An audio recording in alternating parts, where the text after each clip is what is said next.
ಗಾಳಿ ಮಾತಲ್ಲ,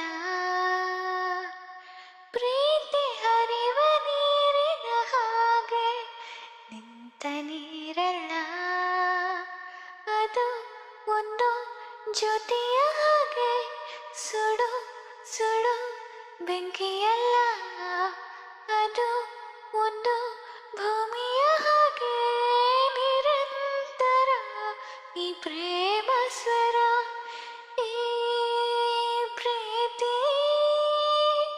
ಆಕಾಶಕ್ಕೂ ಎತ್ತರ.